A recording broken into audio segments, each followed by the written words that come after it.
Unified pension scheme. केंद्र सरकार द्वारा यूनिफाइड पेंशन स्कीम के तहत गवर्नमेंट एम्प्लॉयज के लिए 50% सैलरी की सुनिश्चित पेंशन को मंजूरी। नमस्कार दोस्तों, आज के इस वीडियो में हम केंद्र सरकार की नई पेंशन योजना को आसान शब्दों में समझेंगे। वीडियो को लाइक, शेयर और सब्सक्राइब करना न भूलें।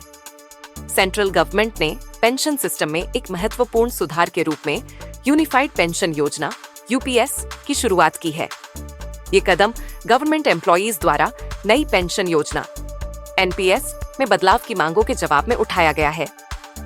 एनपीएस, जिसे 2000 के दशक की शुरुआत में लागू किया गया था, की आलोचना इस बात के लिए की गई कि इसमें गारंटीड पेंशन अमाउंट का प्रावधान नहीं था, जिससे कई एम्प्लॉयज को रिटायरमेंट के बाद की फाइनेंशियल सिक्योरिटी को लेकर अनसर्टेनिटी बनी रहती थी। गवर्नमेंट एम्प्लॉयज ने नई पेंशन योजना में कुछ बदलावों की मांग की थी। इस संबंध में प्रधानमंत्री मोदी ने कैबिनेट सचिव टीवी सोमनाथन की अध्यक्षता में एक ऑर्गेनाइजिंग कमेटी किया। इस कमेटी ने विभिन्न संगठनों और लगभग सभी राज्यों के साथ 100 से अधिक बैठकें की। यूनियन मिनिस्टर अश्विनी वैष्णव ने कैबिनेट बैठक में बताया, सबसे लंबा चौड़ा डिस्कशन के बाद, जिसमें रिजर्व बैंक ऑफ इंडिया और विश्व बैंक भी शामिल थे, समिति ने यूनिफाइड पेंशन योजना की रिकमेंडेशन की।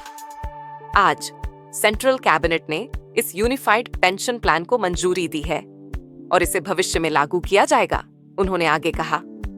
इस नई पेंशन स्कीम का उद्देश्य गवर्नमेंट एम्प्लॉयज को उनकी रिटायरमेंट के बाद की फाइनेंशियल सिक्योरिटी की गारंटी देना है।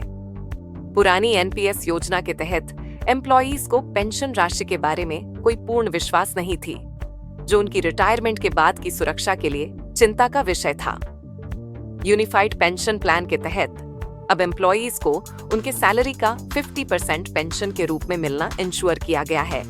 कमेटी ने विभिन्न सरकारी और गैर सरकारी संगठनों से प्राप्त सजेशंस और कंसर्न्स को ध्यान में रखते हुए पेंशन योजना में सुधार के लिए एक पैकेज अप्रोच तैयार किया।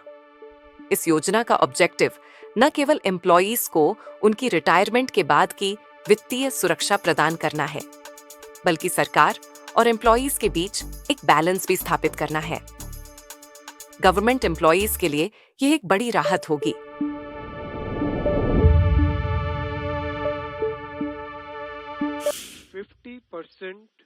assured pension। Unified pension scheme सरकार की घोषणा के अनुसार ये स्कीम 1 अप्रैल 2025 से लागू होगी और यह देखना दिलचस्प होगा कि यह योजना कैसे गवर्नमेंट एम्प्लॉयज के जीवन को बेहतर बनाएगी। केंद्र सरकार का यह निर्णय गवर्नमेंट एम्प्लॉयज और उनके परिवारों के लिए एक पॉजिटिव बदलाव की दिशा में एक इम्पोर्टेंट कदम है। वैष्णव ने बताया कि यूनिफाइड पेंशन स्कीम यूपीएस 5 प्रमुख स्तंभों पर आधारित है।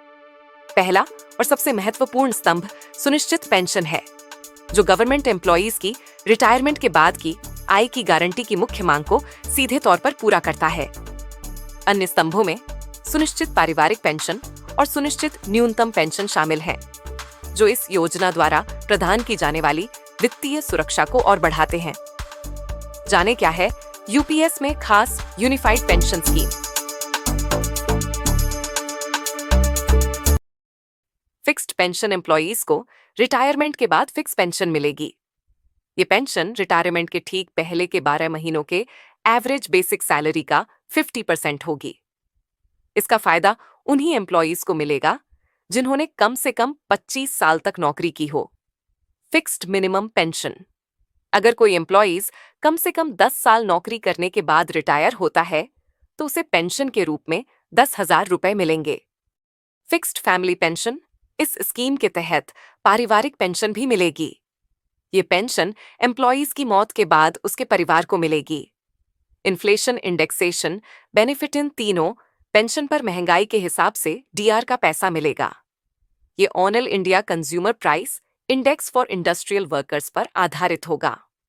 ग्रेच्युटी, इसमें एम्प्लॉयज को उसकी नौकरी के आखिरी 6 महीने का सैलरी और अलाउंस एक लमसम अमाउंट के तौर मिलेगा। इसका लमसम पेमेंट किया जाएगा। ये एम्प्लॉयज के आखिरी बेसिक सैलरी का 1/10 हिस्सा होगा। अश्विनी वैष्णव ने कहा कि नई यूपीएस योजना से 23 लाख कर्मचारियों को बेनिफिट होने की उम्मीद है और यह एनपीएस के तहत रजिस्टर्ड मौजूदा सेंट्रल गवर्नमेंट एम्प्लॉयज के लिए ऑप्शनल होगी। हालांकि यूपीएस योजना के तहत एम्प्लॉयज की संख्या 90 लाख तक बढ़ सकती है यदि राज्य के कर्मचारी भी यूपीएस आर्किटेक्चर में शामिल होते हैं।